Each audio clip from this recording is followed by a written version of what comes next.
सोमबारदेखि यो नागढुङ्गा सुरुङ मार्ग सञ्चालनमा आउँदैछ।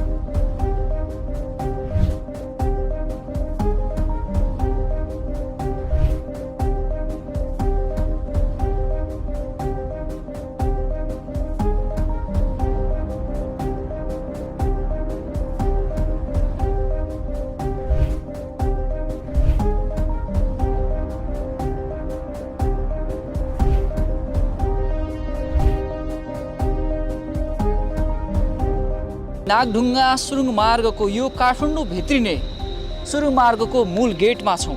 2076 सालमा तत्कालीन प्रधानमन्त्री केपी शर्मा ओलीको पालामा यस सुरुङ मार्गको शिलान्यास गरिएको थियो।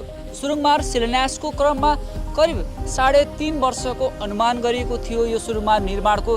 तर विभिन्न कारणवश अहिले 7 वर्षमा आइपुग्दाखेरि यो सुरुङ मार्गले अन्तिम रूप पाएको छ। यो नागढुङ्गा सुरुङ मार्गमा पहिलो चरणमा जुन सञ्चारमा आउँदैछ त्यस क्रममा आपतकालीन अवस्थाका सहरी साधनहरू जस्तै दमकल भयो, एम्बुलेन्स भयो र सडक विभागका यातायातहरू यो सुरुङ मार्ग भएर यात्रा गर्न पाउनेछन्। यति बेला सुरुङ मार्गभित्र छौँ। सुरुङ मार्गभित्र यस्ता पार्किङ स्टेसनहरू 6वटा निर्माण गरिएका छन्। आपतकालीन अवस्थामा यस्ता पार्किङ स्थलमा सहरी चालकले आफ्नो सहरीलाई केही क्षणका लागि पार्किङ गर्न सक्ने गरी व्यवस्थापन मिलाइएको छ।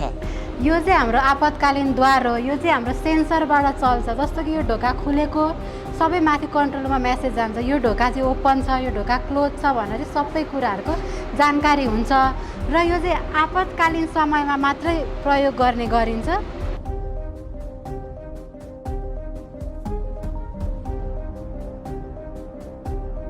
जापान सरकारको ऋण सहायतामा करिब 3.5 वर्षमा सक्ने गरी यो कामको थालनी गरिएको थियो र अहिले 7 वर्षमा आइपुग्दाखेरि यो कामले पूर्णता पाएको छ र भोलिदेखि सुरुङ मार्ग सञ्चालनमा आउँदैछ।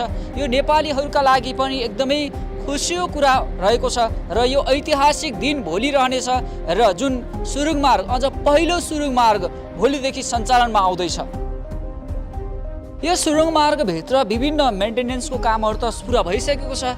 अहिले यहाँ सरसफाइको काम पनि तीव्र रूपमा बढिरहेको छ कि भोलिबाट यो सुरुङ मार्ग सञ्चालनमा आउँदैछ र यो ऐतिहासिक दिन पनि रहनेछ नेपालका लागि र पहिलो सुरुङ मार्ग भोलिदेखि सञ्चालनमा आउँदैछ र यो नेपालीहरूका लागि पनि एकदमै खुसीको कुरा हो। हाम्रो चाहिँ अब लाइटको कुरा गर्नुपर्दा चाहिँ टोटल 900 लाइट्सहरू छन्। अनि जुन चाहिँ हाम्रो त्यहाँ एउटा ब्रिजको मुनि चाहिँ लुमिनेन्स मिटर भनेर छ, जुनले चाहिँ बाहिरको वेदर कस्तो छ त्यही अनुसारले भित्र लाइट पास गर्ने काम गर्छ, त्यो छ। अब हाम्रो बत्ती गएको खण्डमा चाहिँ एउटा लाइन चाहिँ सधैँभरि अपरेट गर्ने भयो। त्यसपछि बाँकी 40 देखि 50 सेकेन्डभित्र चाहिँ जेनेरेटरको मार्फतबाट चाहिँ सबै लाइनहरू सञ्चालन हुन्छ। सिसी क्यामेराहरू हाम्रो टोटल 17वटा छ, जुनले चाहिँ हाम्रो सबै एक-एकवटा सबै ठाउँ समेटेको छ। एउटा पनि बाँकी सिसिटिभीमा नदेखिने भन्ने चाहिँ केही पनि छैन। र हाम्रो त्यहाँ इस्ट पोर्टलको माथि हजुरले देख्न सक्नुहुन्छ, त्यहाँ चाहिँ हाम्रो घुम्नेवाला सिसी क्यामेरा छ जुन चाहिँ 360 नै रोटेट हुन्छ।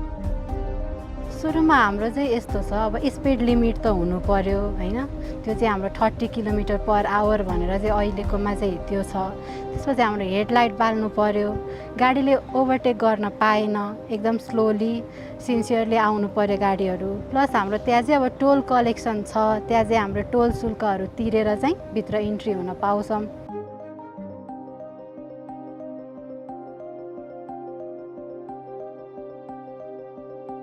हाम्रो चाहिँ यो सबैको लागि नयाँ नै भयो।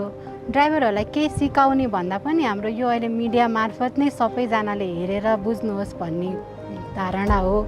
अनि प्लस हाम्रो चाहिँ यो रोड क्याम्पेनहरू पनि हुन्छ जुन चाहिँ हामी सुचारू गर्छौँ। त्यहाँ चाहिँ अनि हाम्रो भारी धेरै सामान बोकेका सवारी साधनहरू, 2 पाङ्ग्रे सवारी साधनहरू, 3 पाङ्ग्रे सवारी साधनहरूको चाहिँ प्रवेश निषेध गरिएको छ। र यस्तै गरी इन्धनको गाडीहरू, त्यसपछि ग्यासका बुलेटहरू अनि पशुपन्छी बोकेका गाडीहरूको पनि प्रवेश निषेध चाहिँ छ।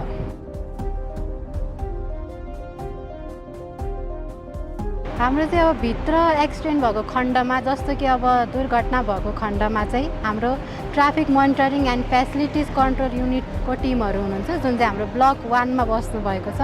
उहाँहरू चाहिँ 24 घण्टा क्यामेराको निगरानी गरेर बस्नुहुन्छ र उहाँहरूले चाहिँ हामीलाई इन्फर्म गरिदिनुहुन्छ।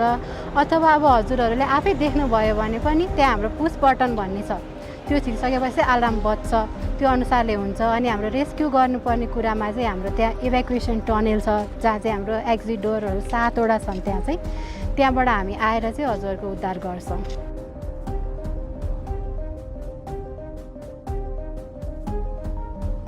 हाम्रो शुल्क चाहिँ माथिबाट नै निर्धारण भएर आइसकेको छ रोड अफ डिपार्टमेन्टबाटै। यसको लागि चाहिँ हजुरको कारको भित्र इन्ट्री हुनको लागि चाहिँ काठमाडौँभित्र इन्ट्री हुनको लागि चाहिँ 65 छ भने एक्जिटको लागि 60 छ।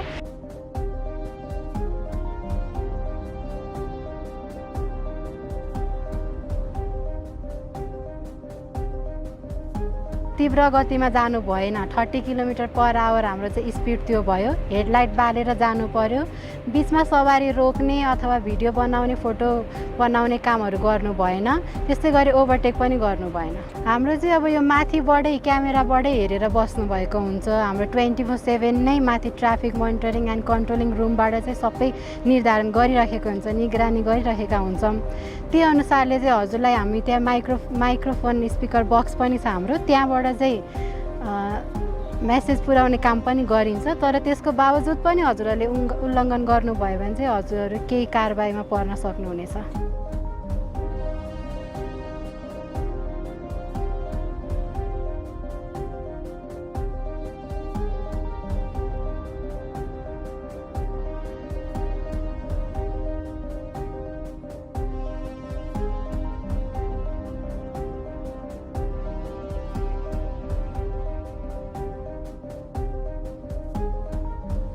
यो हाम्रो सफ्ट ओपनिङ भन्ने कुरा चाहिँ भएको हो। हाम्रो फर्स्ट स्टेजमा चाहिँ अब हामी सबैजना नयाँ भएका कारण चाहिँ पहिला चाहिँ हाम्रो एम्बुलेन्सहरू र यहाँ हाम्रो रोडको गाडीहरूलाई डिपार्टमेन्ट अफ रोडको सवारी साधनलाई मात्र सुचारू गरेर चाहिँ एकछिन केही हेर्ने कि भन्ने कुरा चाहिँ भएको छ।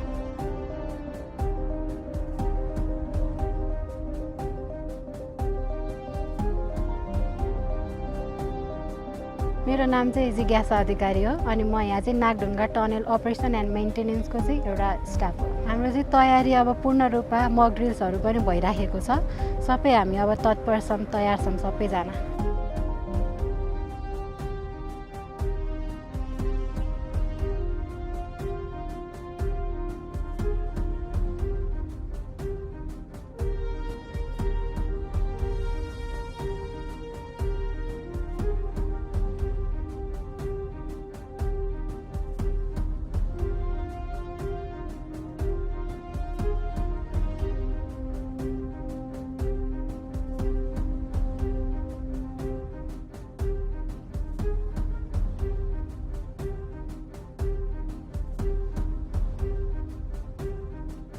आपतकालीन अवस्थाका सहरी साधन र सडक विभागका सहरी साधनहरूका लागि मात्र भोलिदेखिबाट यो नागढुङ्गा सुरुङ मार्ग खुल्दैछ र आम पब्लिक र सार्वजनिक यातायातका लागि कहिलेबाट यो नागढुङ्गा सुरुङ मार्ग खुल्छ त्यो भने हेर्न बाँकी छ। क्यामेरामा तुलसी नेउपानेका साथमा ईश्वर जैसी, नागढुङ्गा।